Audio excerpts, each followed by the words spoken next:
दिल्ली की ना एक बहुत ही खास 200 साल पुरानी परंपरा है। नाम है फूल वालों की सैर। अब मजे की बात यह है कि ये परंपरा अंग्रेजों के राज से तो बच निकली, लेकिन आज़ाद भारत में पहली बार इसी साल इसे रद्द करना पड़ा। तो आज हम इसी की कहानी समझने वाले हैं। तो सवाल यही उठता है कि भाई 200 साल से चले आ रहे त्योहार को आखिर रोक क्या सकता है?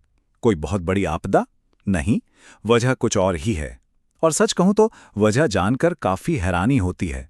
चलिए पता लगाते हैं। जरा सोचिए इस बात को। पूरे इतिहास में ये त्योहार सिर्फ 2 बार रोका है। पहली बार 1942 में, तब अंग्रेजों ने इसे बंद करवाया था। क्यों? क्योंकि उन्हें हिंदू मुस्लिम एकता से डर लगता था। और दूसरी बार 2023 में, और इस बार किसी बाहरी ताकत ने नहीं, बल्कि हमारे अपने ही सरकारी विभागों के बीच की एक मामूली सी कागजी उलझन ने इसे रोक दिया। मतलब कमाल ही है। पर आखिर ये त्योहार इतना खास है क्यों? क्यों इसके रुकने से इतना फर्क पड़ रहा है? इसे समझने के लिए ना हमें थोड़ा इसके इतिहास में झांकना पड़ेगा। तो देखिए, कहानी शुरू होती है 1812 में, मुगल काल से। तब से ये त्योहार चल रहा था। फिर आया 1942, जब अंग्रेजों ने इस पर बैन लगा दिया, एकता का प्रतीक जो था। लेकिन फिर 1961 में प्रधानमंत्री जवाहरलाल नेहरू ने इसे दोबारा शुरू करवाया, और तब से लेकर आज तक ये परंपरा बिना किसी रुकावट के चली आ रही थी, बस 2023 तक। तो फूल वालों की सैर का मतलब क्या है? सीधा सा मतलब है फूल बेचने वालों का जुलूस। पर यह कोई आम जुलूस नहीं है। ये सांप्रदायिक सद्भाव मतलब कम्युनल हार्मनी का एक बहुत ही खूबसूरत सिंबल है।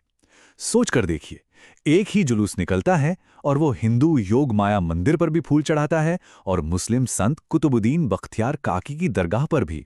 कितनी बड़ी बात है ये। तो सवाल फिर वही, इतने मजबूत इतिहास वाली परंपरा इस साल आखिर रुकी तो रुकी कैसे? और वजह थी एक मामूली सी कागजी उलझन। जी हां, बस पेपर वर्क। असल में सारी की सारी समस्या की जड़ थी सिर्फ एक जगह, आम बाग का मेला ग्राउंड। यहीं पर मेले लगते थे, झूले लगते थे, सारे कल्चरल प्रोग्राम्स होते थे। और ये जमीन है दिल्ली डेवलपमेंट अथॉरिटी यानी डीजीए के अंडर।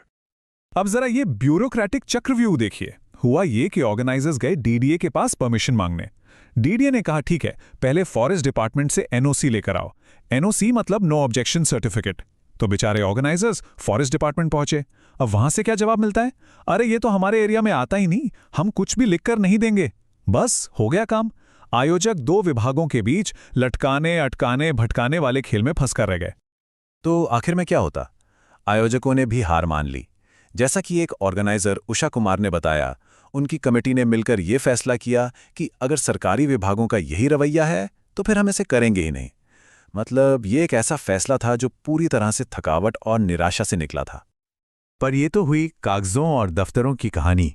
इसका जमीन पर मेहरौली के आम लोगों पर क्या असर हुआ?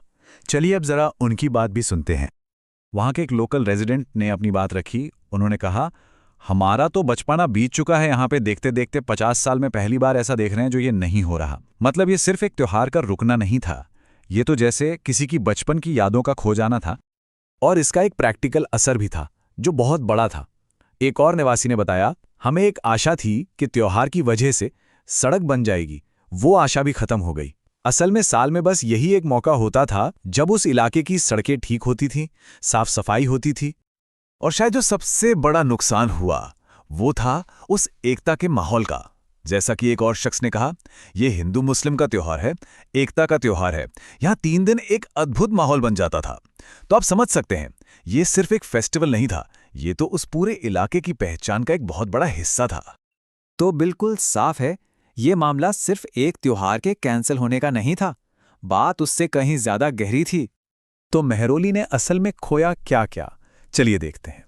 एक तो 200 साल पुरानी परंपरा चली गई, सांप्रदायिक एकता का वो मजबूत सिंबल चला गया।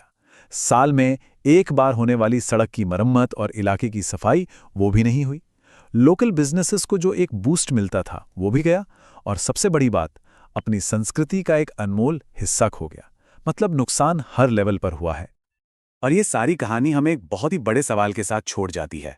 सोचिए, एक ऐसी परंपरा जो कॉलोनियलिज्म यानी अंग्रेजों के राज से भी बच निकली, वो आज हमारे अपने ही बनाए ब्यूरोक्रेटिक जाल में फंसकर दम तोड़ सकती है।